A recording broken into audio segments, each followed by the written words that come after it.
परिलक्षित हो जाएगा और फिर वो इस तरफ बढ़ जाएंगे। तो इस तरह से उन्होंने जो है हमको 4 नुस्खे कल बताए थे।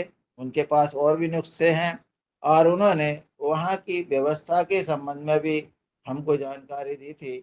अभी शायद वो जुड़े हैं या नहीं मेरे को मालूम नहीं है। आदरणीय यादव जी बताएंगे कि वो क्या स्थिति है। जी जी ओम। सदन को प्रणाम। जैसा मेहरा जी ने कल के बारे में बताया, क्योंकि थाना जी जब जुड़ जाएंगे तो उनसे बात करेंगे। सबसे पहली बात, कल जो घटना हुई है उत्तराखंड में, हमारे सभी भाई बहन योगाहार परिवार के लोग वहाँ परिवार वहाँ रहते हैं। उत्तरकाशी जो है धराम उस गांव में, तो दिनेश जी उपस्थित हैं, आदरणीय पवन कुमार जी उपस्थित हैं और वहाँ से वहाँ हमारे जो भी स्थिति है उसके बारे में हम आज जानकारी कर लें, क्योंकि बहुत बड़ी घटना हुई है उत्तराखंड में जो तो उसके बारे में जो त्रासदी आई है उसमें हमारे परिवार हताहत तो नहीं है। इसके बारे में मैं चाहूँगा आदरणीय दिनेश सेमवाल जी से कि वो आएँ और वहाँ के बारे में चर्चा करने का कष्ट करें, क्योंकि ये जो कल प्राकृतिक आपदा आई है वो भयानक आपदा थी, बहुत ही दिल दहलाने वाली थी। किसी को समय नहीं लगा, मात्र जो है 30 सेकंड का समय में ही जो है सब कुछ बह गया, मकान बह गए, लोग बह गए, परिवार बह गए, सब कुछ बह गया। तो इसलिए जो है मैं चाहूँगा कि सदन से निवेदन करता हूँ कि इस कल की भीषण घटना पर जो है हम आपकी कुशल क्षेम का हमारा कर्तव्य बनता है और कहाँ क्या हो सकता है। अगर कोई हमारा परिवार हताहत है, कहीं कोई विशेष समस्या है, तो उसके लिए हम अपना समाधान प्राथमिकता से ढूंढेंगे। ये परिवार हमारा है, तो मैं चाहूँगा दिनेश जी को कि वो आएँ और इसके बारे में अपना कुशल क्षेम और इसकी जो है बात रखें कि क्या हुआ है और क्या अपने परिवार के लोग वहाँ अपने इस योगहार परिवार के लोग इनकी क्या स्थिति है वो बताने का कष्ट करें। हाँ जी आदरणीय, धन्यवाद।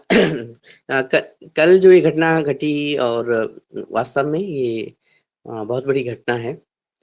उत्तरकाशी के थराली क्षेत्र में जो कि यात्रा मार्ग है गंगोत्री का, वहाँ पे ये घटना घटी और हमने तो पहले चित्रों में ही कुछ वीडियोज़ वगैरह लोगों ने शेयर किए, उसमें ही देखा कि वहाँ पे जो पानी का बहाव है, छोटी-छोटी जो जलधाराएँ हैं वो इस तरह से आ गई कि मकानों को तूफ़ान की तरह से उड़ा के ले गई और उसमें बहुत बड़े-बड़े मकान, जो रिहायशी इलाके, होटल्स वगैरह काफ़ी चले गए हैं। और आदरणीय उसमें बाद में मैंने फ़ोन करने की कोशिश की, तो आस-पास के इलाकों में कुछ लोग तो वहाँ पे रहते हैं जो टीचर्स हैं, पुलिस में हैं, इस तरह से बात नहीं हो पाई कि लेकिन वहाँ से दूर के लोगों से बात हुई तो ये पता चला कि अभी तो ये बताया गया है, कल तक ये बताया गया कि शायद 50-60 लोगों हताहत हुए हैं, गुज़र गए हैं और बहुत सारे लोग घायल हैं। लेकिन ये सरकारी तौर पर या मीडिया के तौर पे बताया गया है और जो स्थानीय तौर पे जो लोगों ने देखा है दूर से, तो ये कहा जा रहा है कि क्योंकि वहाँ पे कई-कई दुकानदार हैं, दुकानों में कई काम करने वाले लोग हैं, फिर रहने वाले लोग हैं, तो बहुत सारे लोग क्योंकि दिन का समय था तो बच भी गए होंगे। लेकिन जिस तरह से जिस वेग से वो आया है ज़लज़ला, वो उसमें कहा नहीं जा सकता कि कितने लोग चले गए हैं। वहाँ पे नेटवर्क की व्यवस्था अच्छी नहीं होने के कारण लोग कॉन्टैक्ट भी नहीं कर पा रहे हैं। मैंने भी 5-6 लोगों को कॉन्टैक्ट करने की कोशिश करी थी। हालाँकि वो थोड़ा-थोड़ा दूर-दूर पे हैं और मुझे आशा है कि वो लोग स्वस्थ होंगे, सही होंगे, सुरक्षित होंगे। लेकिन कितने लोग इसमें चले गए हैं, ये कहना कठिन है। और मुझे लगता है कि जो 2013 में केदारनाथ की आपदा हुई थी, वैसा ही कुछ हुआ है, वैसी घटना कल घटी है। या 2021 में जोशीमठ के ऋषिगंगा क्षेत्र में जो बहाव हुआ था, लगभग नदी का वेग वैसा ही था। तो इसमें मकान तिनके की तरह उड़ गए और ये कहना कठिन है क्योंकि पक्की बात तो शायद आज आएगी, लेकिन जो भारतीय सेना है उसके उपभाग हैं, एनडीआरएफ वगैरह है, आईटीबीपी है, उन्होंने कई लोगों को सुरक्षित ले गए हैं वो। और जो कई लोग जो उन्हें मिले हैं, जो कि सुरक्षा उनको नहीं दे पाए, समय के अभाव में और एकाएक वो चले गए। तो ऐसे कई लोगों को भी उन्होंने वो कर दिया है, अलग उनकी बॉडीज़ वगैरह अलग कर दी है, वहाँ से उस क्षेत्र से निकाले हैं। लेकिन मलबे में कितने लोग हैं, ये कहना बड़ा कठिन है। और कल शाम तक मैं बहुत सारे लोगों से फ़ोन ही करा था, तो उसके बाद नेटवर्क की व्यवस्था भी अच्छी नहीं थी। आज संभवतः कुछ बात बन पाएगी, लेकिन ये है कि पहाड़ों में ख़ासकर उत्तराखंड, हिमाचल प्रदेश, ये बादल फटना और एक साथ पानी का उफन के आगे बढ़ना, ये घटनाएँ घटती हैं। इससे इस बरसाती समय में सभी जगह अफ़रा-तफ़री और आतंक का माहौल है। और ये बात भी है कि हम अलग-अलग से चाहे कहीं भी हम वो करें, प्रकृति के साथ थोड़ा बहुत छेड़खानी का भी विषय बनता ही बनता है, क्योंकि प्राकृतिक आपदा तो है ही है और ये होना ही है। जैसे मैं कल कुछ लोगों से बात कर रहा था, तो लोग कह रहे थे कि पहाड़, क्योंकि पहाड़ हैं, उनको एक दिन मैदान बनना है। लेकिन पहाड़ को मैदान बनने की प्रक्रिया में हम जो मनुष्य हैं, उनका रोल ये है कि हम थोड़ा जल्दी बनाना चाहते हैं, इसलिए भी कुछ असर ये हो रहा है कि कहीं गरजना और कहीं बरसना बादलों का ये हो जाता है। तो लेकिन ख़ासकर ये है कि ये बड़ी दुखद घटना है और जिन लोगों से संपर्क करना चाहते हैं, वो अभी संपर्क में नहीं आ रहे हैं। जी, आदरणीय।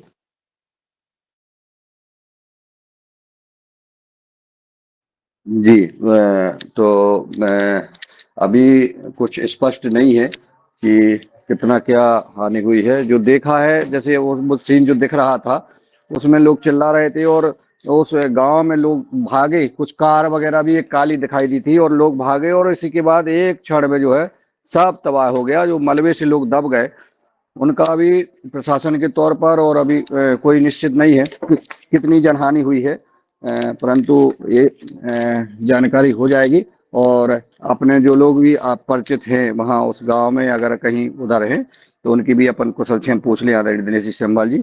और मैं चाहूँगा आदरणीय पवन कुमार जी उपस्थित हैं, तो इस घटना को लेकर के भी जी सादर आमंत्रित है। जी जी नमस्कार, धन्यवाद। मैं कल की जो घटना थी वाकई दिल दहलाने वाली थी, जिसने भी वो वीडियो देखे हैं और सोशल मीडिया में तो काफ़ी ज़्यादा वो उसके बारे में आ भी गया है।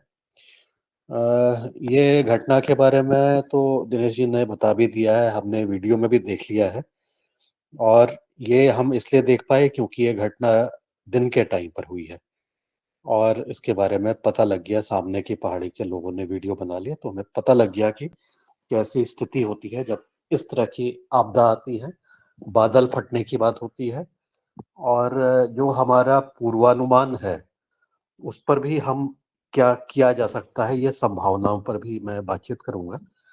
क्योंकि पिछले 2 दिन से लगातार मेरे पास मैसेज आ रहे हैं कि अगले 3 घंटे में, अगले 24 घंटे पर इस जगह पर बारिश बहुत ज़्यादा होगी, कृपया सावधान रहें। तो इस तरह की जब सूचना भी आती है तो लोग फिर जो पढ़ते हैं, उनको ज़रा-सी जानकारी हो जाती है। लेकिन कल जो घटना हुई थी बहुत ही अप्रत्याशित इसलिए भी थी क्योंकि इसके बारे में हमारा पूर्वानुमान लगाना भी बहुत मुश्किल हो जाता है। चाहे सैटेलाइट हो और क्या हो, तो एक बात जो सामने निकल के आ रही थी, वो ये थी कि अचानक इतना सारा पानी और इतना सारा मलबा कैसे आ गया? तो ऐसा लगता है, ऐसा अनुमान लगाया जा रहा है कि जो ऊपर का क्षेत्र है, जिसको खीर गंगा कहते हैं उस क्षेत्र को, नदी जो वहाँ से बहती है, शायद उसके ऊपरी कोने में किसी एक 100 मीटर, 50 मीटर 1 किलोमीटर आगे चल के जब ये बादल फटा, वहाँ पर लैंडस्लाइड हुई और वहाँ पर पानी का एक छोटा-सा तालाब बन गया और समय के अनुसार फिर ये तालाब जो है, क्योंकि उसी समय बना था, तो शायद ये अत्यधिक बारिश होने की वजह से टूट गया और उसकी वजह से ये सैलाब आकर के यहाँ पर इसने इतनी बड़ी जो है ना घटना का अंजाम दे दिया, जिससे कि बहुत सारा नुकसान हुआ है। अब मैं इसको अतीत में जाके जब मैं इस चीज़ को सोचता हूँ, तो मेरी जानकारी में। वैसे उत्तराखंड और पहाड़ी क्षेत्रों में बहुत सारे ऐसे घटनाएँ हुई हैं। लेकिन एक घटना जिसमें कि मुझे सबसे पहले इसके बारे में और गहनता से समझने का मैंने प्रयास किया था या मुझे जानकारी हुई थी, वो है 1999 की मालपा घटना। मालपा वो स्थान है जहाँ पर से मानसरोवर यात्रा जाती है और इत्तेफ़ाक से उस जगह पर उसका एक रात में रुकने का एक स्थान भी था, जिसमें करीब 150 से ज़्यादा मानसरोवर यात्रा जाने वाले यात्री रुके हुए थे और वो मानसरोवर मतलब चीन, तिब्बत में जाने के पहले का जगह थी। तो दुर्गम स्थान था, लोग पैदल आए थे और रात को उस जगह पर रुके। उस जगह सरकार ने वो व्यवस्था की एक थी और ऐसी कोई संभावना नहीं थी कि वहाँ पर कोई ऐसा आपदा आ सकती है। हालाँकि वो घाटी क्षेत्र में था, लेकिन उसी रात को 1999 का जो भी दिन था, उसी रात को करीब 18 से 20 किलोमीटर ऊपर उसी घाटी में, उसी नदी में बादल फटा और वो जो प्रवाह है, वो रात को आया और सबको समतल बना गया। कोई भी शायद उनमें से 150 लोगों में से शायद ही 1 या 2 लोग ही बच पाए।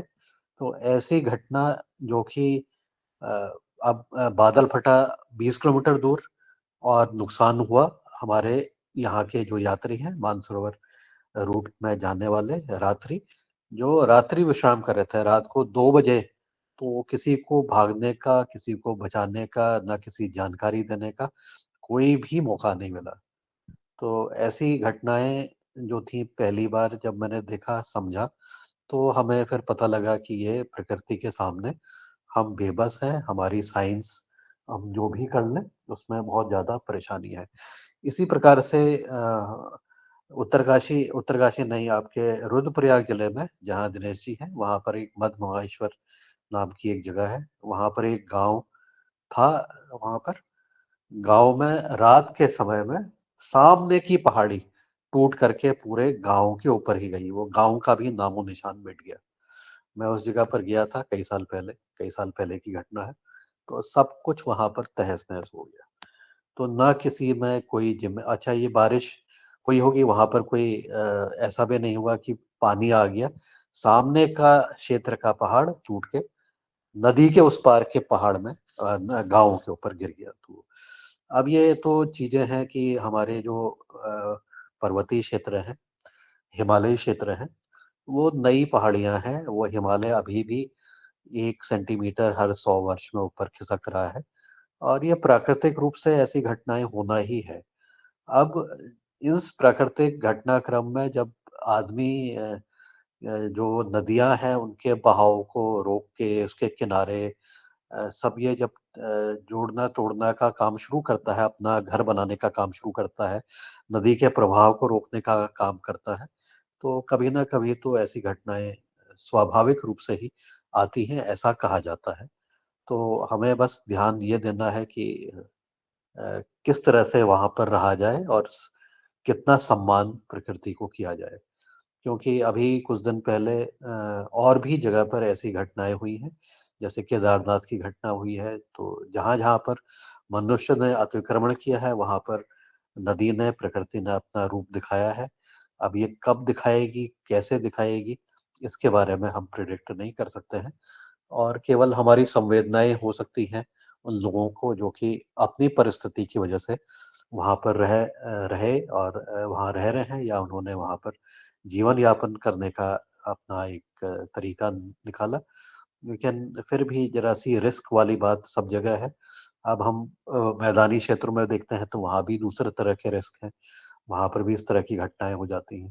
तो ज़रा-सी हमें संवेदनशील होकर के अपने कार्य को अगर किया जाए तो शायद हम और सामंजस्य बना करके अगर किया जाए तो ये ऐसी घटनाओं को शायद अ, बिल्कुल हटाया तो नहीं जा सकता, लेकिन शायद उसको उससे बचा जा सकता है, उसका उसका जो स्वरूप है उसको कम किया जा सकता है। मेरी संवेदनाएँ उत्तरकाशी के और भी जगह पर हर्षल में भी कल मैं देख रहा था, वहाँ पर भी इसी तरह से क्लाउड बर्स्ट हुआ है आर्मी कैंप के ऊपर और वहाँ पर भी काफ़ी ज़्यादा नुकसान हुआ। उसकी शायद जानकारी हमें आने वाले समय पर मिलेगी, आजकल में उसके बारे में भी मिलेगी।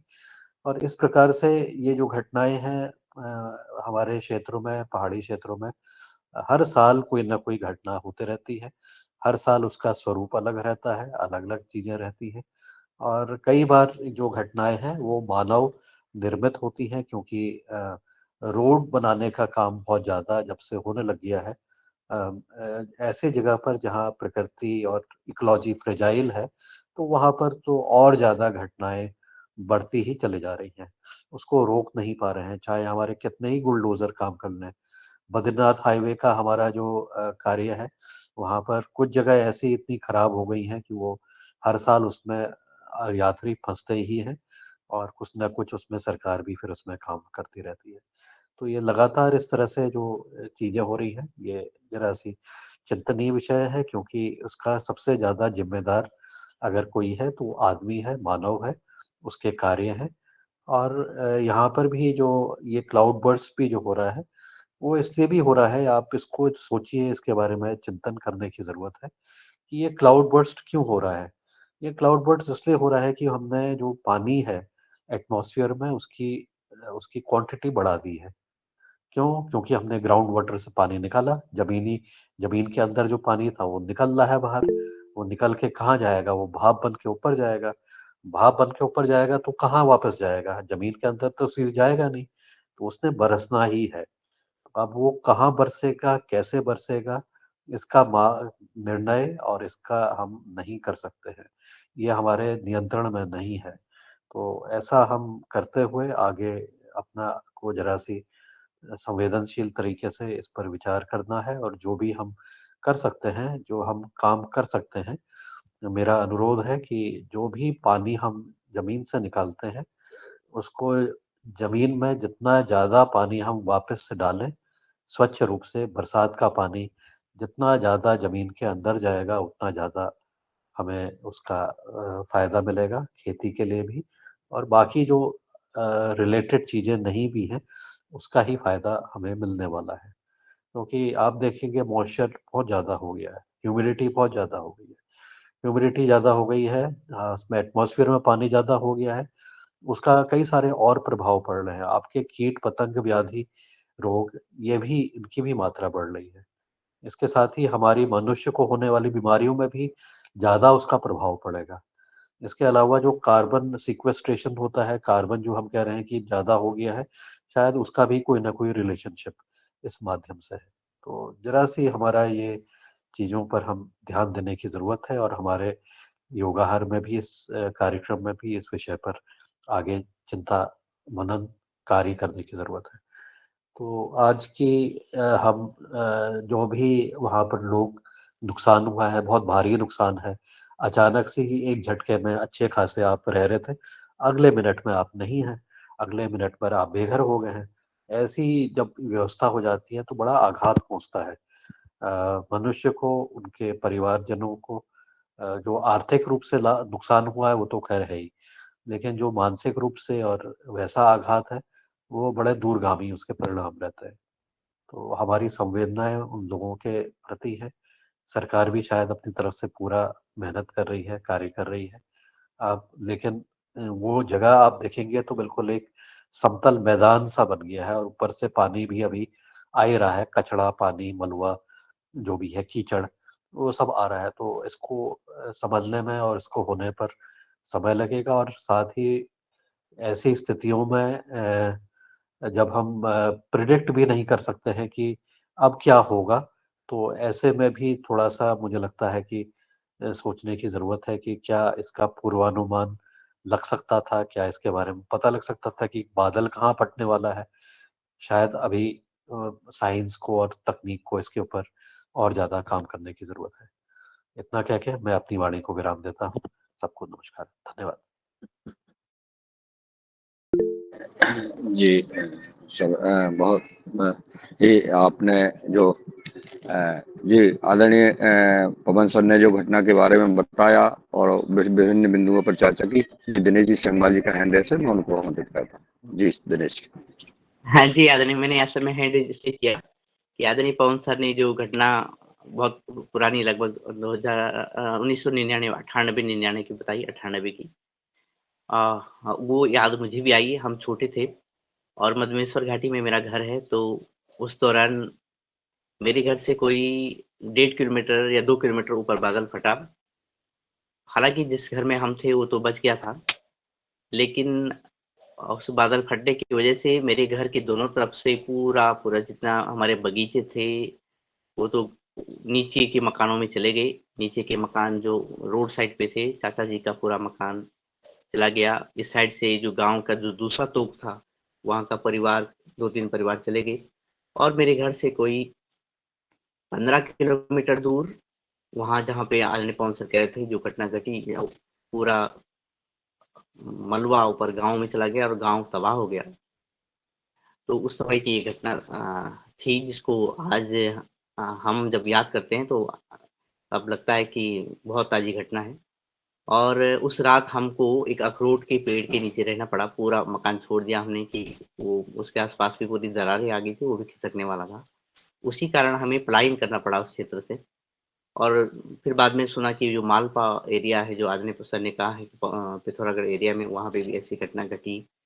तो ये घटनाएँ इतनी दर्दनाक होती हैं और होता ये है कि सरकारें फिर राहत कार्य में जुट जाती हैं। जिन परिवारों के नुकसान हो जाते हैं, वो परिवार हताहत रहते हैं और इस स्थिति में नहीं रहते कि उन्हें राहत मिले। लेकिन उस राहत का भी जो सिस्टमैटिक मैनेजमेंट होता है, वो हो नहीं पाता है। पिछली केदारनाथ घटना में भी और फिर उधर रैणी क्षेत्र में 2021 में मैं गया था, वहाँ पे भी वही बात देखने को मिली। और ख़ासकर भी बात मुझे ध्यान में आती है कि जो भी घटनाएँ अधिकतर बड़ी घटनाएँ घटी हैं, उनमें मंगलवार का ही दिन रहा। 1998 में 8 अगस्त मंगलवार का दिन था और बाकी घटनाएँ भी मंगलवार के दिन ही घटी। तो मुझे लगता है कि ये अभी हम वहाँ नहीं पहुँचे हैं। विज्ञान की तर्ज पर उस दिशा में हम नहीं पहुँच पाए हैं कि ये एक संयोग है या कुछ और चीज़ है। और कल की घटना भी मंगलवार के ही दिन हुई, ये बात भी सामने आई है। मैंने कुछ टीचर से बात करी, तो उनका कहना था कि अन्य जगह स्कूलों की छुट्टी कर दी गई, जबकि 2 दिन से अलर्ट हो रहा था। उत्तरकाशी में स्कूलों की छुट्टी नहीं हुई और जबकि वो चाहते थे, लेकिन विद्यार्थी भी आए और इस टीचर्स को आना ही था। बाद में कई जगह डीएम ने खुद फ़ोन किया स्कूलों में कि कैसी है बिल्डिंग, कैसी है आप लोगों की। तो ये एक अलग वो भी है कि स्कूल भी ऐसे मौके पर, ऐसे मौसम में, खासकर बरसात के मौसम में, जो जर्जर स्कूल है उनका भी बहुत खतरा बढ़ गया है। कई ऐसे स्कूल हैं जो कि गिर भी चुकी हैं अलग-अलग क्षेत्रों में, ये भी सामने आ रहा है। तो और अलर्ट होने के बावजूद खासकर स्कूलों के लिए भी संवेदना होनी चाहिए। जबकि देहरादून और अन्य क्षेत्रों में छुट्टियाँ थी, तो उत्तरकाशी की जहाँ ये घटना घटी, वहाँ कोई छुट्टी नहीं थी। इससे स्पष्ट ये भी होता है कि हम अलर्ट तो कर लेते हैं, लेकिन ये घटना कहाँ, कैसे, कब होगी, इसका भी कोई लेखा-जोखा हमारे पास नहीं है अभी तक। और ये बात निश्चित है कि हम इस तरह की प्रकृति के साथ छेड़खानी करेंगे कहीं, उसकी भरपाई दूसरी जगह से प्रकृति करती है। ये ज़रूरी नहीं कि एक जगह पे छेड़खानी ही हुई ही है, वहीं पर ये घटना होगी, ऐसा भी नहीं देखने को मिला है। लेकिन हाँ, जहाँ हमने नदी के मुआयने रोक दिए हैं, उनका रास्ता रोक दिया है, तो ये घटनाएँ बड़ी आंदोलित करने वाली हैं। इसके लिए समाज को भी, मनुष्य को भी और सरकारों को भी सोचना अवश्य ही पड़ेगा।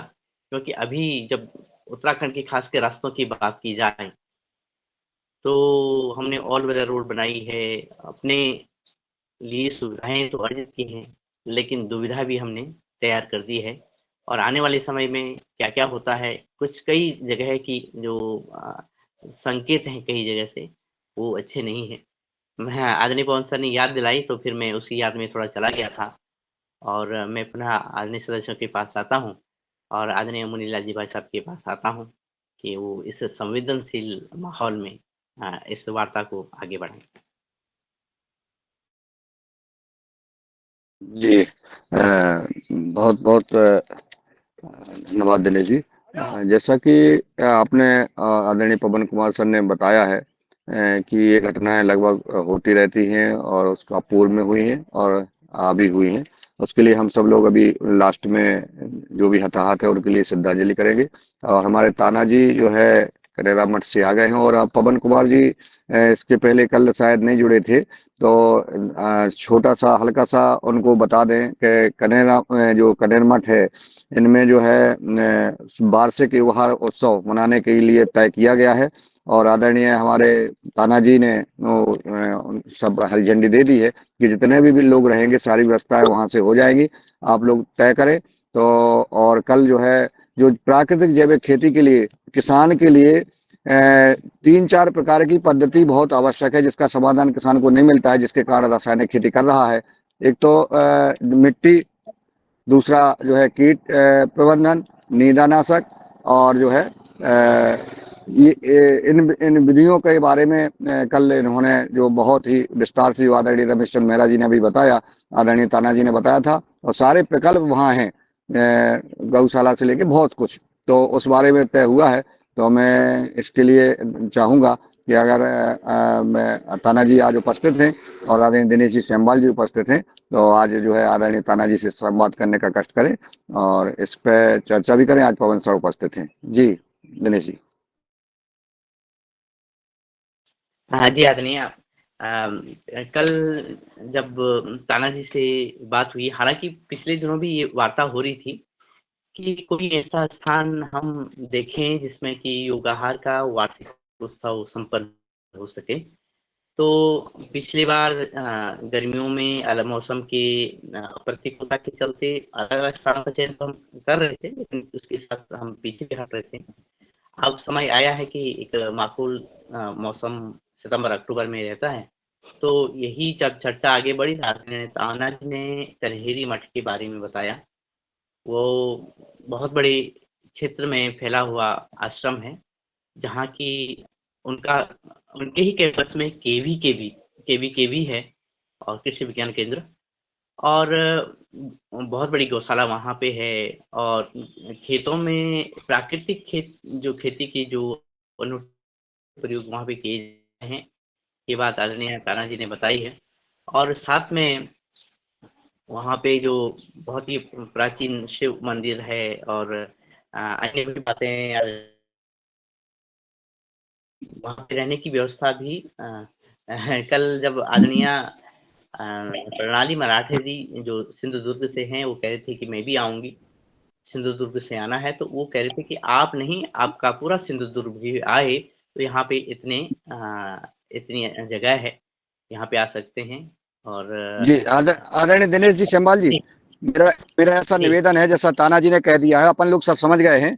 आज पवन कुमार जी उपस्थित हैं और अपन उसका सीधा तारीख तय कर लें कि लगभग तो आदरणीय तानाजी वहाँ स्वामी जी से चर्चा कर लेंगे कि इस तारीख में ये लोग आना चाहते हैं। संख्या लगभग 100 के लगभग संख्या रहेगी और वहाँ तो संख्या की कोई चिंता ही नहीं है, तो अपन एक दिन पहले पहुंच जाएंगे, जो अपन वहाँ देख लेंगे। बाकी सारी चीज अपन अभी तय कर दें ताकि लोग रिजर्वेशन की जो कल बात आई थी कि रिजर्वेशन कराने में बड़ी दिक्कत आती है, तो लोग अपना अपना रिजर्वेशन कराना शुरू कर दें, एक गूगल मीट बना लें, उसमें रजिस्ट्रेशन शुरू हो जाए, तब की वो सारा अपन जो है तानाजी को वो जानकारी अपन दे देंगे, संख्या एक निर्धारित समय तक क्लियर हो जाएगी, तो फिर जो है अपन उस पर वो कर लेंगे। आज मेरा निवेदन है कि वो वार्षिक उत्सव कब मनाया जाए उसकी तारीख ही आज जो है फिक्स कर लें अपन, 3 दिन का या 5 दिन का या जो भी करना है। आज अभी इस पर चर्चा कर लें, लगभग आधा घंटे का समय है, तानाजी उपस्थित हैं, फिर अपन चर्चा करते रहेंगे और सारी चीजें।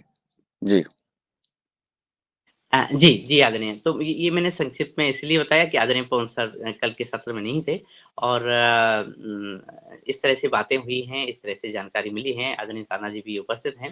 तो मैं पहले आदरणीय पवन सर के पास ही पहुँचता हूँ और तत्पश्चात आगे बढ़ते हैं आदरणीय तानाजी के पास। जी, सबसे पहले मैं धन्यवाद देना चाहूँगा तानाजी को कि उन्होंने ये इस चर्चा को और ये जो हमारी बातचीत हुई है इसमें ये स्वीकार किया है, और योगाहार परिवार की तरफ से आपको बहुत-बहुत अभिनंदन, बहुत-बहुत धन्यवाद। और जहाँ तक के ये हमारे 2 योगाहार उत्सव अभी तक के हो गए हैं। एक नर्मदापुरम में हुआ था, एक हरिद्वार में हुआ था पिछले वर्ष। और ऐसा लगता है कि हमारी जो साइकिल बन रही है योगाहार की, करीब 1.5 साल की बन रही है। तो ये भी जो योगाहार का तृतीय सत्र जो होगा साथ मिलने का, उसकी साइकिल भी लगभग 1.5 साल के उसमें अगर देखें तो सितंबर अंतिम और अक्टूबर के माह में शायद ये उचित समय है। और इसके बारे में वहाँ पर जो व्यवस्था है उसके अनुसार शायद ये समय, क्योंकि अगस्त तो अब आ ही गया है, तो सितंबर या अक्टूबर। मुझे याद है कि नर्मदापुरम का हमने जो पहला वार्षिक उत्सव मनाया था वो 8 और 9 या 9-10 अक्टूबर को था। तो उसी के आसपास पर भी हम उसके बारे में सोच सकते हैं। उसकी डेट्स, त्योहार तो नहीं है उसके आसपास, कौन सी डेट में इस बार दशहरा किस दिन होगा, तो ये सब चीज़ों को भी अगर आकलन कर लिया जाए तो उसके आधार पर कुछ तिथियां जो हैं वो प्रस्तावित की जा सकती हैं। और अभी पर्याप्त समय है, जबकि रिजर्वेशन और बाकी सब व्यवस्थाएं हो सकती हैं। तो वहाँ के से जो नज़दीकी रेलवे स्टेशन है वो कहाँ से कितना दूर है, और वहाँ से जो जो प्रस्तावित स्थान है मठ, वहाँ से कितनी दूरी पर वो उपस्थित है, ये सब सामान्य जानकारियाँ भी पता लग जाएंगी। तो वैसे मेन जो है वो रेलवे स्टेशन से स्थान की तो वहाँ की लोकल हो गई, लेकिन कौन सा रेलवे स्टेशन सबसे नज़दीक है और वहाँ पर किस तरह से ट्रेनों का चालन होता है उसके बारे में भी जानकारी मिल जाएगी। और वहाँ पर किस प्रकार की जो कार्यक्रम क्या होगा, इसके बारे में भी शायद हमें अलग से हम चर्चा कर सकते हैं कि इस बार कार्यक्रम की रूपरेखा क्या रहेगी। क्योंकि एक तो वहाँ पर सीखने के लिए बहुत कुछ है, तो वो सीखने के कार्यक्रम की रूपरेखा हम पहले क्या सीखेंगे, फिर क्या करेंगे, उसका एक कार्यक्रम, और वो उसमें कितना समय लगेगा। तो एक तो ये हमने वहाँ जाके क्या सीखा, दूसरा हमने वहाँ जाकर के आपस में क्या बातचीत की और आपस में अपने कौन से अनुभव बाँटे, या वहाँ पर हमारे जो हैं हमारे सदस्यों ने अपनी तरफ से क्या योगदान दिया। क्योंकि अगर वहाँ गौशाला है, खेत है, तो क्या हमारे सदस्य अगर वो करना चाहें तो क्या वहाँ पर श्रमदान कर सकते हैं, अपना कुछ योगदान कर सकते हैं। तो ऐसी सब चीज़ों पर भी मुझे लगता है कि हम चर्चा करें और तदुपरांत इस कार्यक्रम को एक रूपरेखा को फाइनलाइज करें। और साथ ही जो गूगल मीट के माध्यम से आपका कौन-कौन लोग आ रहे हैं, अराइवल कब है, डिपार्चर कब है, कौन-सी ट्रेन से आएँगे, ये गूगल मीट के माध्यम से भी, गूगल फॉर्म फॉर्म के माध्यम से भी, या जो भी तरीका है, उसके माध्यम से हर एक व्यक्ति जो भी आ रहा है, उसको कर लें। यहाँ पर आने वालों में प्राथमिकता उनकी है जो योगाहार कार्यक्रम से नियमित रूप से जुड़े हैं या उन्होंने एक योगदान किया है। कोई अचानक आकर के कहे कि मैं ना पहले वो कभी जुड़े और ना ही कोई योगदान दिया, तो उनको प्राथमिकता में दूसरे नंबर पर रखा जा सकता है। तो ऐसा मेरा निवेदन है। पूर्व के अनुभव के आधार पर भी जो भी काम करेंगे वो इस चीज को भी ध्यान रख के करें। मैं अनुरोध करना चाहूंगा कि अब आगे के सत्र में इन सब चीजों पर हम चर्चा कर लें। जी धन्यवाद।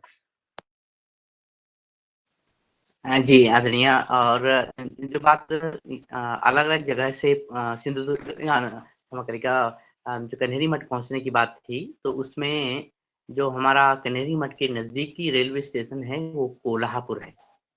जैसे दिल्ली से लोग पहुँचते हैं या फिर मध्य प्रदेश से पहुँचते हैं या अन्य जगह से पहुँचते हैं, तो इस उत्तर भारत की तरफ से पहुँचने के लिए कोल्हापुर नज़दीकी स्टेशन है और वहाँ से बस से यानी 1 डेढ़ घंटे का रास्ता है जो हम मठ तक पहुँचे, ये बात है। और कल जो वार्ता हो रही थी और मैंने टेलीफ़ोनिक भी कुछ लोगों से बात करी थी, तो बात यही सामने आई थी कि सितंबर अंतिम सप्ताह या फिर अक्टूबर प्रथम सप्ताह में ये तारीख, ये डेट निश्चित की जाए। और जो अन्य बातें हैं वो आदरणीय ताना जी तो हैं ही हैं, अभी कि हम क्या सीख सकते हैं और क्या एक बार एक झलक को दिखा लेंगे। लेकिन बात डेट निश्चित करने की हुई, तो सितंबर माह के अंतिम सप्ताह में यानी 28 से लेकर के ये दशहरे का भी वो है, उससे पहले गणेश गणेश उत्सव है और इस तरह से है। तो अगर हम देखें तो अक्टूबर प्रथम सप्ताह में 2 तारीख तक तो दशहरा है, और 3-4 से ये 3, 4, 5, 6, 7, 8, 9, 10 इस तरह से ये वाला आरक्षित किया जा सकता है, क्योंकि उस दौरान कोई ऐसे त्योहार नहीं है। और ये यानी किया जा सकता है। ये तो आदरणीय सदस्यों की वार्तालाप से ही स्पष्ट हो जाएगा कि कौन सी डेट हम, और आज ही हम ये डेट, जैसे आदरणीय मुनि लाल सर ने बताया कि आज ये डेट अगर निश्चित कर लें तो फिर हम आगे की तैयारी करते हैं। मैं पहले आदरणीय मुनीलाल जी सर के पास, आपके पास ही आता हूँ, और फिर इस वार्ता को क्या हम ताना जी के माध्यम से सुनते हैं, या फिर पहले आदरणीय सदस्यों की तरफ से सुनते हैं। मैं पहले आदरणीय मुन्नीलाल जी भाई साहब के पास आता हूँ।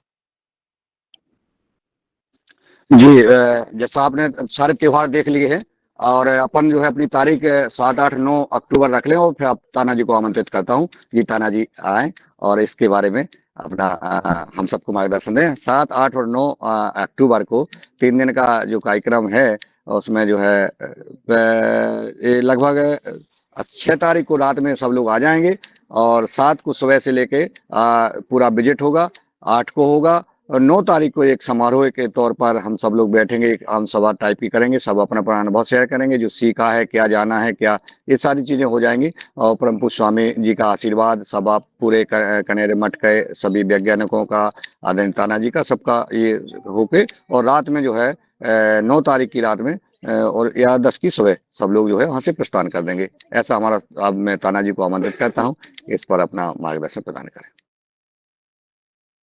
ठीक है, ठीक है, ठीक है। सभी योगार के सदस्यों, बुजुर्गों को मेरा प्रणाम। सभी बातें सुनी मैंने। 7, 8, 9 तारीख, बस एक तो स्वामी जी उस डेट को खाली है क्या देखता वो, उनकी तो जानकारी बहुत आगे की नहीं रहती, तो रहेंगे तो ठीक, नहीं रहेंगे तो मैं तो होऊंगा, साइंटिस्ट भी होंगे। तो आज 11 बजे के बाद सब साइंटिस्ट भी आने वाले हैं, उनके साथ मैं चर्चा करता हूँ, फिर आपसे बोलता हूँ। लेकिन अक्टूबर का पहला सप्ताह और 7, 8, 9 तारीख को प्रेफरेंस देने का ये कंफर्म है। रही बात, आप एक मुझे सूची भेज दो। 4, 5, 6, 4, 5। हेलो हेलो, इसलिए मैंने अक्टूबर पहला सप्ताह बोल दिया। हेलो सर, अक्टूबर पहला सप्ताह में 3 से 7 अगर लेते हैं, 3 से 6, तो उसमें शनिचर और सैटरडे संडे भी आता है। कल का जैसा कुछ लोगों का कहना था कि सैटरडे संडे आना चाहिए, तो हमारा हाँ कि 3 से 6 तक यदि लेते हैं तो ज्यादा सुविधाजनक होगा, और 4 दिन का कैंप रखा जाए। 2 तारीख की अनाय से गांधी जयंती की छुट्टी भी आ रही है, तो काफी लोगों को छुट्टी का फायदा लेके 2 का भी उनका छुट्टी बच जाएंगी, सैटरडे संडे भी उसमें सम्मिलित हो जाएगा, तो जो लोग हैं उनको आने में सुविधा होंगी। हमारा प्रस्ताव है कि 3 से 6 लिया जाए, 2 को लोग पहुंचे और 7 को वहां से निकले। जी, इसमें कोई जो वो तो नहीं, दशहरा है। दशहरा कब है? दशहरा 2 को है, और कल ये भी बात थी कि कुछ अष्टमी नवमी की पूजा वाला भी वो, उसको भी बचाया जाए उस दिन को। तो 1 तारीख को नवमी है और 2 तारीख को दशहरा है। उसके बाद 3 तारीख के बाद से उसको आप निश्चित किया जा सकता है। 2 नवंबर की बात हो रही ना? नहीं, अक्टूबर का फर्स्ट सप्ताह गांधी जयंती है, और 2 अक्टूबर को गांधी जयंती भी है, और विजयादशमी भी है 2 तारीख को, और 3, 4, 5, 6 ये तारीख बहुत अच्छी है, और 7 तारीख को महर्षि वाल्मीकि जयंती, स्नान दान पूर्णिमा भी है। ये तारीख बहुत अच्छी है, शुक्रवार से लेके मंगलवार तक छुट्टियां भी है इसमें। इसका मतलब है 3 तारीख को यहाँ से चला जाए जी ओम, 3 को यहाँ से चला जाए, 4 को वहां पहुंचा जाए, 5 मतलब रात में जब भी पहुंचे, 3 को अपना डिपार्चर यहाँ से हो सब लोगों का, जिसमें शाम 3 के शाम तक, या जब भी वहाँ 4 से 4 अपना से कार्यक्रम सत्र शुरू चालू होता हो है। जाना चाहिए, 4 से सत्र चालू हो जाए, शनिवार को सत्र चालू हो जाए, शनिवार, हाँ जी इतवार, सोमवार, मंगलवार तक जितना भी करना हो, वो बहुत अच्छा है, इसमें बहुत बढ़िया है, फुर्सत की भी तारीख है, बढ़िया। जी। 4 दिन का सत्र हो, 4 से 7 तक। और और आपको अपना विचार और भी कोई दे चाहे दे सकते हैं। जी, जी। ये अच्छा समय चुना गया है आदरणीय सदस्यों के द्वारा। इस समय छुट्टियाँ भी मिल रही हैं। हाँ, ये है कि जैसे मध्य प्रदेश से या महाराष्ट्र के आस-पास की जो योगाहारी सदस्य पहुँचेंगे, वो 1 दिन पहले पहुँच जाएँगे, और जो थोड़ा दूर से आने वाले हैं वो यानी उनको आधे दिन का या 1 दिन का विलम्ब रहेगा। तो जो सत्र वहाँ पे शुरू हो, वो लगभग अगर 3 तारीख से अगर यहाँ से अलग-अलग, जैसे हिमाचल से आदरणीय डॉक्टर शर्मा जी पूछ रहे हैं, उधर से पहुँचते हैं, तो उनको पहले दिल्ली पहुँचना पड़ेगा, फिर दिल्ली से आगे बढ़ना पड़ेगा। तो ये लगभग उनके लिए लगभग 50-60 घंटे की यात्रा होगी, और जो अन्य मध्य क्षेत्र से पहुँचते हैं, तो उन्हें आधा उनको तय करना पड़ेगा। आदरणीय पवन सर का हैंड रेज़ है, कृपया। जी, मैंने इसको सुना है, और मैंने अभी ट्रेन की सिचुएशन देखी है। मैं रिजर्वेशन का स्टेटस तो नहीं देख पाया, लेकिन ट्रेन जो दिल्ली से चलती है सवेरे 5 बजे चलती है, और अगले दिन में 1:15 बजे कोल्हापुर पहुंचती है। तो जो दिल्ली से आने वाले लोग हैं उनके लिए उसका रिजर्वेशन, और उसकी जो समय सीमा है, 1.5 दिन ट्रैवल टाइम लग रहा है वहां पर पहुंचने के लिए कोल्हापुर। तो और दूसरी जो चीजें मुझे अभी बताई, सबने चर्चा की कि दशहरा की छुट्टी है, और वो चूंकि छुट्टी वाला सप्ताह है, तो ट्रेन का रिजर्वेशन मिलना मुझे अभी बहुत डाउटफुल लग रहा है, क्योंकि सब लोग दशहरा में घर आते हैं, ये सब चीजें होती हैं। तो इस चीज पर भी ध्यान देख लें, ट्रेन की स्थिति को देख लें, विशेष करके जो दिल्ली से आ रहे होंगे और अन्य जगह से भी आ रहे हैं, कृपया करके देख लें कि वहां पर ट्रेन में उपलब्धता की क्या स्थिति है। मुझे नहीं लगता है कि अभी क्योंकि पहले से बुक हो जाते हैं 3 महीने पहले से या 2 महीने पहले से, तो हो सकता है कि इसमें जरा क्राउड ज़्यादा हो। तो जरा इसको भी इस चीज़ को भी जरा ध्यान में रख लें, और फिर ऐसा समय चुनें जब यात्री जो भी आ रहे फिर होंगे, उनकी यात्रा की सुविधा भी अच्छी तरह से हो जाए। तो जरा इसको हम चर्चा को देख भी लें, अगर अभी देख सकते हैं तो देख लें, नहीं तो उस समय अगले बार भी हम कल भी इसके ऊपर चर्चा करके इसको एक फाइनलाइज करने का प्रयास कर लें। ट्रैवल करना का जो सुविधा है वो बहुत महत्वपूर्ण है मेरे हिसाब से, तो इसका आप जरा ध्यान रख लें। जी। सर, सदन की जानकारी के लिए, आजकल रिजर्वेशन का रूल बदल गया है। 90 दिन के पहले नहीं होता, 60 दिन के पहले होता है सर, जानकारी के लिए।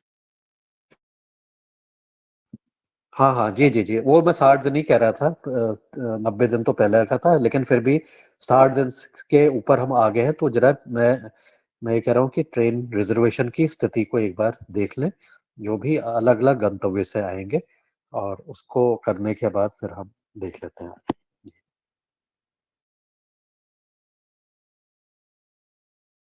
जी मेहरा जी। सर, ये पितृमोक्ष अमावस्या कब आ रही है, उसके बाद का समय भी अपन देख सकते हैं, जिसमें ये दशहरा वाला समय निकल सकता है। पितृमोक्ष अमावस्या के बाद, ये पितृमोक्ष अमावस्या कब है देख के उसके बाद का समय करेंगे, तो ये वो भी निकल जाएगा। जी हो, तो फिर पितृमोक्ष हमारा अमावस्या सितंबर में हो सकता है। 21 सितंबर को है। हाँ, 21 सितंबर को पितृमोक्ष है, तो फिर सितंबर महीने में आखिरी में कर लें अपन, जो तो वो अक्टूबर का छूट जाएगा, ये सितंबर में वो दशहरा दीपावली का मामला भी निकल जाएगा, और ये इस बीच में भी कर सकते हैं। दशहरा आएगा ना 2 से 2 नवंबर का मैसेज आया डीडी शर्मा जी का, नवंबर में देख ले कोई छुट्टी है क्या नवंबर में?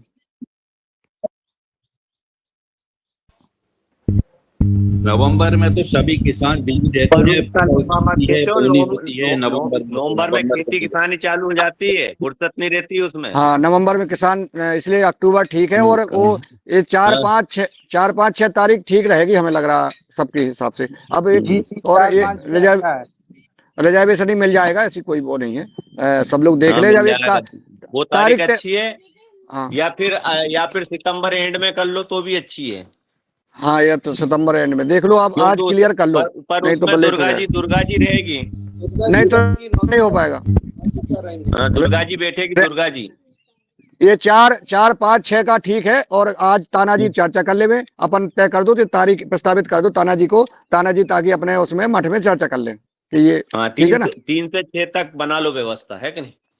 हाँ ठीक है, 4, 5, 6, 7 ठीक है, ये हो गई बस तारीख। अच्छा दिन हाँ, कि बस 3 दिन का रहे। यही सबसे अनुकूल है। देखो इसमें तो सबको कोई ना कोई समस्या है, लेकिन हाँ ये अनुकूलता के अनुसार अपना रिजर्वेशन ये वो सब व्यवस्था जमा ले, जिनको आना है वो चल जाएं, क्योंकि ये तारीख ठीक है, बढ़िया है।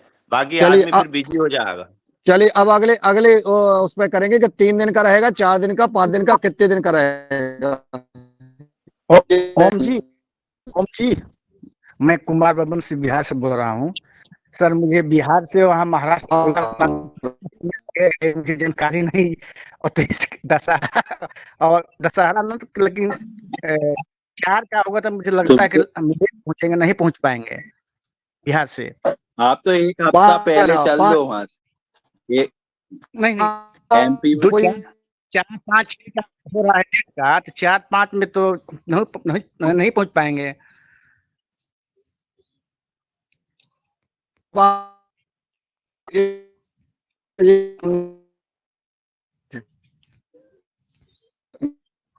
आवाज भी नहीं आ रही। ये हेलो क्या, हेलो जी जी। अभी कितने दिन का रखना है, ये और बताने का कष्ट करें। हाँ, 4 के बाद से रहेगा तो 5, 6 से रहेगा तो अच्छा रहेगा सर। 5 के बाद 5 से होगा तो अच्छा रहेगा, क्योंकि बिहार से जाने में 2-3 घंटे 3 दिन लगेगा, 36-72 घंटा। यार उसके कुमार बबन जी, वो छुट्टी वगैरह भी देखना है, सारी चीजें देखना है, क्योंकि अभी 4-5 तारीख में छुट्टी है, कई अधिकारी हैं, कई वो हैं, कई मास्टर हैं, कोई उस पर हैं, ठीक है ना, और सारी चीजें देखना पड़ती हैं।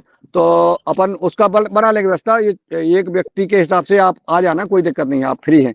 अभी तारीख बताओ कितने दिन का रखना है, ये कार्यक्रम तो बताओ। 3 दिन का रखना, 4 दिन का, 5 दिन का, ये तय करो पहले। श्रीमान 4 दिन बहुत अच्छा रहेगा। सदन बताएं, मैसेज में लिख के बताएं या अनम्यूट करके बताएं। कान्हा जी से पूछो कि कितने दिन में व्यवस्थित काम हो जाएगा। कान्हा जी से पूछो। कान्हा जी, मैं अभी तक जो प्रोग्राम हुए पूरा मठ का परिसर देख के, प्रशिक्षण लेके 3 दिन में पूरा होता है, बस हो जाएगा 3 दिन। काफी समय, एक दिन हमारा लेक्चर रहेगा प्राकृतिक खेती के ऊपर, दूसरे दिन सभी को हमारा जो परिसर है, गौशाला है, म्यूजियम है, वो देखने, और तीसरे दिन आपका जो योगहार का त्योहार है, जो आपने अनुभव लिया आश्रम पे, उसकी भी चर्चा हो जाएगी। 3 दिन बहुत हो जाएंगे। ओके, 3 दिन फाइनल कर दो सर। हाँ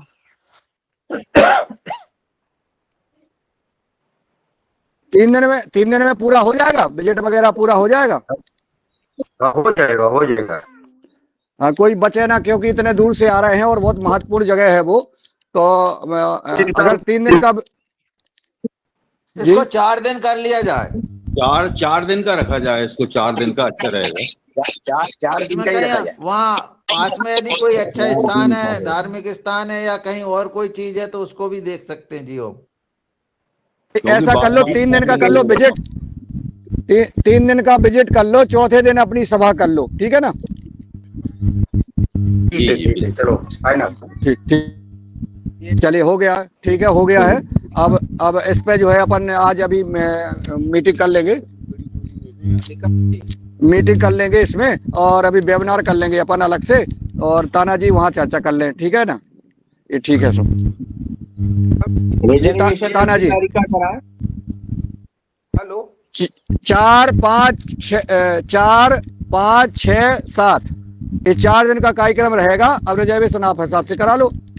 अपन को पहुंचना है 2 तारीख को, 3 तारीख शाम को वापसी हो जाएगी वहां से, ट्रेन मिल जाएगी। हाँ, अब वो देख लो, अब आप लोग सब गूगल पे डाल के कैसे क्या होगा, ये सब देखना पड़ेगा। को कैसे पहुंचेंगे? अरे वो अलग बात है। आप ओम जी यहाँ से 3 रंजना तारीख बहन को कह रही है निकलना है, 4 को कि वहां पहुंचना है, बस ये मान लो यार सबको। और जो दूर है वो और पहले निकले। देखिए जी देखिए कार्यक्रम की तारीख तय होगी, वो पहुंचना वो अपने हिसाब से है 4, 5, 6, 7 तारीख। 4 से सेशन चालू हो जाएगा, 4 को बस अब सेशन आप चालू, पहुंचो, कब 5 पहुंच को रहे हैं? सेशन चालू, 6 को सेशन चालू, 7 को चालू। अब अपने अपने हिसाब से पहुंच जाना। बस बस बस, और 7 को रात को फ्री कर देंगे, ठीक है ना? हाँ, फिर अपने शाम को मनो फ्री जब हो आओ, जाएंगे। उधर छुट्टी तुम्हारी मनो जब आओ, कोई ऐसा बंधन बस नहीं है। बस 7 को छोड़ देंगे, बस बस तुम्हारा बस मनो जहाँ जाओ। ठीक है। जी जी जी, ठीक ठीक है जी। आदरणीय पवन कुमार जी। रंजना बहन जी कह रही है सिंधुदुर्ग भी बहुत अच्छा स्थान है और देखने लायक स्थान है, वो तो एक दिन तो वहीं लग जाएगा अपना। फिर वो 8 को कर लो ना, वो 8 को कर लो। सिंधुदुर्ग अपने अपने हिसाब से कर लेना, किन को कब आना है। अपन पूरा कार्यक्रम डाल देंगे, तो जिनको जब आना है, जो करना है वो करेंगे, ठीक है ना? एक अभी अभी कनेरी मठ का, अभी जो मठ की बात कर रहे हैं सिंधुदुर्ग की, इसके बाद अपन अभी चर्चा कर लेंगे, ठीक है जी। पवन कुमार जी। ये मेरा ये कहना है कि अगर हम 4 तारीख को करते हैं तो जो दिल्ली से आने वाले लोग होंगे, जिसमें कि मैं भी हूँगा, मुझे 2 तारीख को जिस दिन दशहरा है सवेरे 5 बजे चलना पड़ेगा दिल्ली से। तब मैं जाके 3 तारीख के दिन में 1:15 तक कोल्हापुर पहुंच पाऊंगा, ठीक है? अब ये स्थिति में जबकि दशहरा 2 तारीख को है और घर के भी लोग उसमें दशहरा के प्रति जागरूक रहते हैं, मतलब वो कहते हैं कि दशहरा मनाया जाए, तो जरा सी उसमें एक दुविधा हो रही है कि इसको कैसे क्या कहा जाएगा।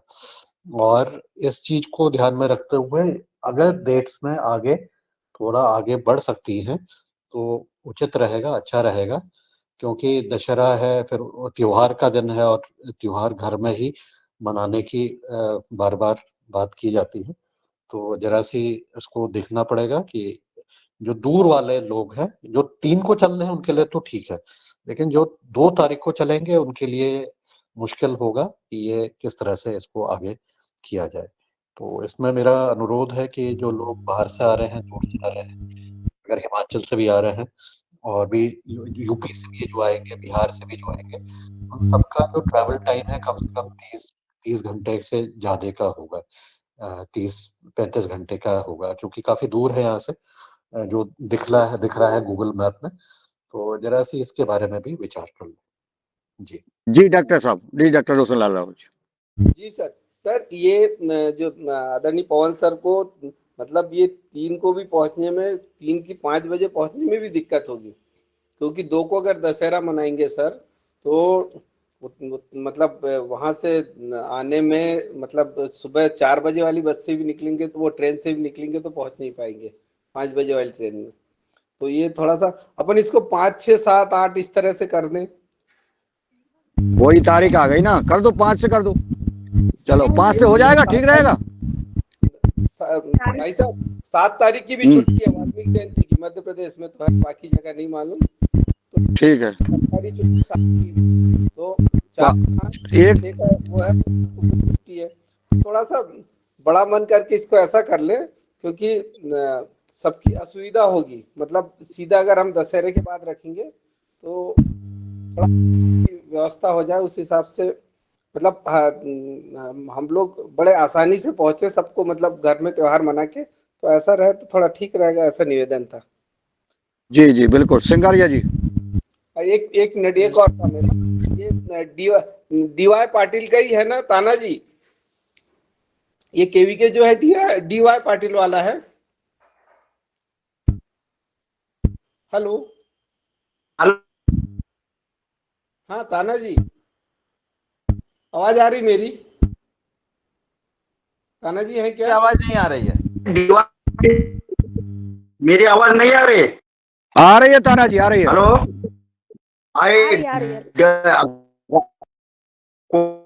डिस्ट्रिक्ट में 2 केवी के है, उसमें डीवाई पाटिल जी की अलग केवी के है वो, और हमारी सिद्धगिरी केवी के। कोल्हापुर 2 है। हेलो, ये कोल्हापुर 2 है। अलग है, अलग बोलते हैं, अलग है वो, डीवाई पाटिल वाली नहीं है। DY पाटिल कोल्हापुर 1 है और ये कोल्हापुर 2 है, मतलब। हाँ तो ये 2 है। सिद्दीकी 2 है, 2 है सर।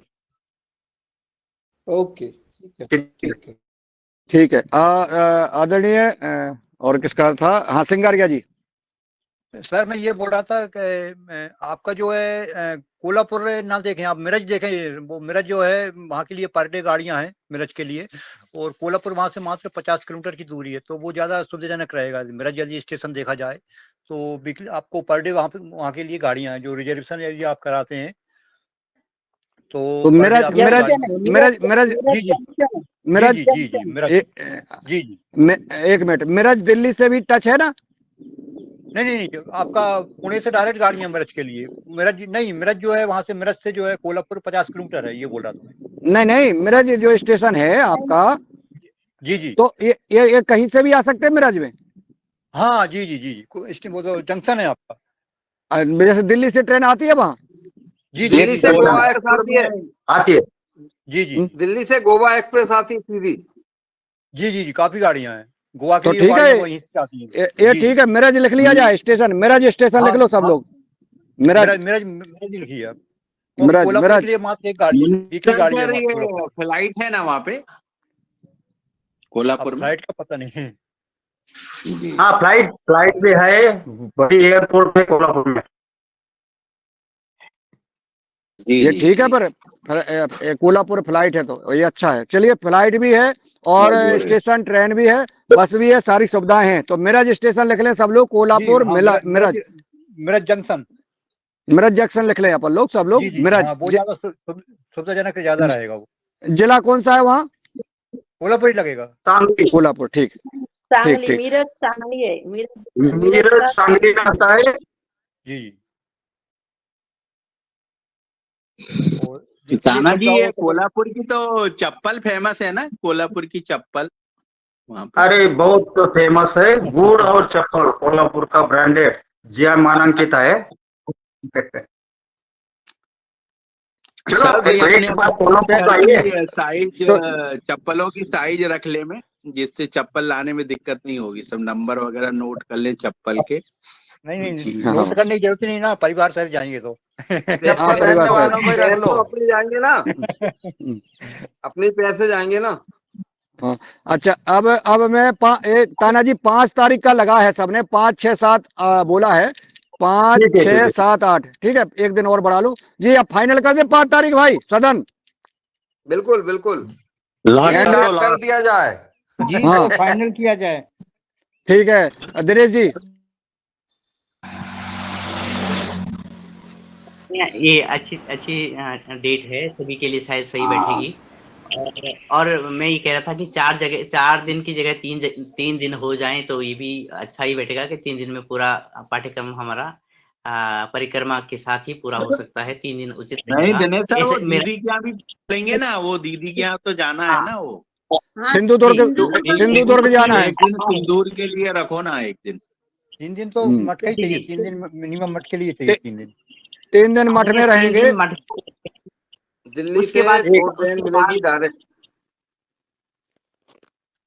अपन कार्यक्रम बना लेंगे। अब अपन सुनिए दिनेश जी, अब तारीख तय हो गई, अब अपन वेबिनार करके एक कार्यक्रम तय बना लें, मिनट टू मिनट कार्यक्रम बनाएंगे अभी अपन, ठीक है ना? और सिंधुदुर्ग से डायरेक्ट दिल्ली जाने वाली ट्रेन भी है। हाँ, 2 ट्रेन है, 2। हाँ, तो रिटर्न का सिंधुदुर्ग से करो, वो अच्छा होगा आपको। कोल्हापुर के सिवाय सिंधुदुर्ग से आपको जाना सीधा होगा, डायरेक्ट ट्रेन है, बहुत सारी ट्रेन है। इसके बाद चर्चा कर लेते हैं। अब आइए, अपन इस मीटिंग को लॉक करेंगे। आज जो है 5, 6, 7 3 दिन का ठीक रहेगा, जैसा आदरणीय ताना जी ने कहा है। ताना जी का हम सब लोग तालियां बजा करके अभिवादन करें, उनका धन्यवाद दें कि उनकी वजह से हम सब जो है ये योगहार परिवार का उत्सव मना पा रहे हैं, और इसमें बहुत कुछ सीखने को मिलेगा। इस देश भर के किसान, विभिन्न राज्यों के किसान वैज्ञानिक बन के आएंगे और प्राकृतिक जैविक खेती को घर घर तक, किसान के खेत तक पहुंचाएंगे, इनका संदेश पहुंचाएंगे, पूज्य स्वामी जी का संदेश पहुंचाएंगे, ताना जी का संदेश पहुंचाएंगे। जी, किसी का ताना जी को अगर कुछ कहना है तो सादर आमंत्रित है। बस 4 दिन ताना जी को परेशान करने का मौका मिलेगा। अरे मुझे वो मौका मिल रहा है आप पूरे देशवासियों की सेवा करने का, और इसमें बहुत अच्छी बात अभी लास्ट में आई, ऑपरेशन सिंधुदुर्ग भी कर रहे हैं आप, तो पूरा का पूरा माहौल अच्छा रहेगा और सब सीख के जाएंगे। वो जिम्मेदारी मेरे है, मुझे भी सेवा करने का मौका मिल रहा है। चलो दादा करेंगे। शिवाजी के एक सेनापति भी थे ना, तानाजी। हाँ पूरा सिंधुदुर्ग शिवाजी के सेनापति भी थे ना, तानाजी। हाँ, शिवाजी के सेनापति थे और इतने वो शिवाजी के नजदीक वाले थे, उन्होंने अपने बेटे की शादी छोड़ के एक कोंडाला नामक किला है, वो किला जीत के दिखाया था, लेकिन लास्ट मोमेंट में थोड़ा बैड लक हो गया और वही वो अमर हो गए, वहीं अमर हो गए। शहीद हो गए। हाँ, लेकिन कुछ टुटपुंजी सेना लेके गए थे खान के सामने, ये बहुत विशेषताएं थी। और राजा को नाराज नहीं करने का, लेकिन राजा ने बोला था छत्रपति जी ने कि तानाजी आपके घर में शादी है, आप मत जाइए, लेकिन जिजा माता को उन्होंने आश्वासन दिया था कि मैं ये किला लेकर ही आऊंगा। तो ऐसा बहुत से मामले हैं, इसीलिए वो छत्रपति का ये हुआ था। जाते जाते सिंधुदुर्ग के नजदीक भी एक किला है जो भी अभी वर्ल्ड हेरिटेज बना है। कोल्हापुर के नजदीक भी पनाला नामक किला है, महालक्ष्मी का मंदिर है बहुत बड़ा, पूरे भारतवर्ष से लोग वहां आते हैं। तो 2-3 दिन में आपका पूरा, लेकिन आप यहाँ आके सभी लोग अलर्ट एनी टाइम, जो निश्चित हुआ है उसी टाइम वो अगर हो गया तो 3 दिन में और ज्यादा चीजें आप देख सकते हो, ज्ञान ले सकते हो। ठीक है, शिवाजी ने बोला था किला आला शेर गाला। हाँ, गड आया सिंह गया, गड आला पण सिंह गेला मराठी में बोलते हैं उसको, गड आला पण सिंह गेला, गड आला पण गड सिंह आला गेला। पण सिंह गेला। हाँ, एकदम सही। गड आला पण सिंह गेला। तानाजी मालसुरे है हमारे महाराष्ट्र के, तानाजी मालसुरे है, ये तानाजी निकम नहीं, तानाजी मालसुरे है हमारे शिवाजी के इसमें। ठीक है, तैयार होगा और चलो फिल्म भी लगा होगा। हाँ ठीक है, चलिए, बहुत सुंदर। कल हमने प्राकृतिक खेती के 3 फार्मूला आपको दिए, जिसमें एक था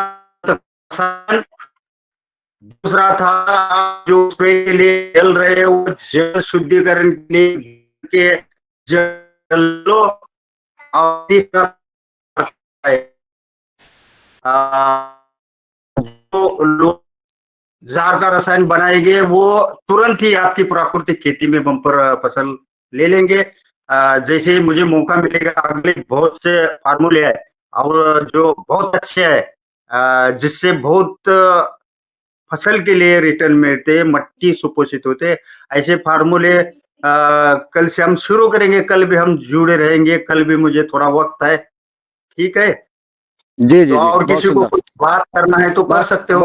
हो गया, बस 8 बज गया है और आपको प्रणाम करते हैं, बस आपको प्रणाम करते हैं हम लोग कि आपका हम सब पर जो है बड़ा स्नेह और जो है सुझाव और मार्गदर्शन जो प्राप्त हो रहा है, आपका जो सानिध्य मिलेगा वो बहुत ही एक ऐतिहासिक बनेगा।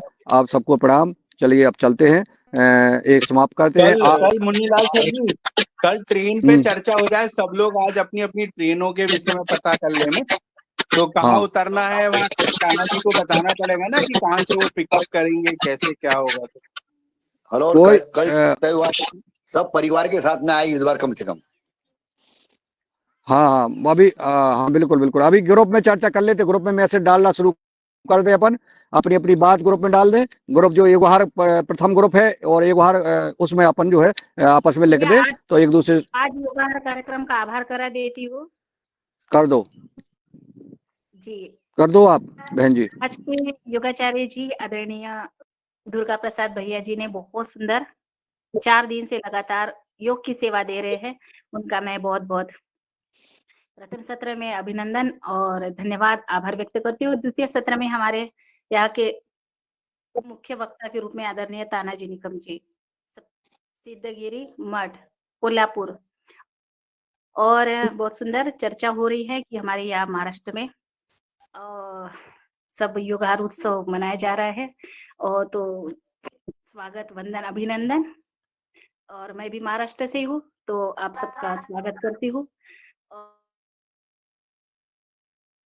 और इसी के साथ आज चर्चा बहुत अच्छी रही। जो भी निष्कर्ष होगा वो कल होगा कि हमें तारीख और कैसे आना जाना ये सारा हमारे कल हो जाएगा। और सब आज चर्चा में सभी उपस्थित सभी महानुभावों को सादर प्रणाम और सादर आभार।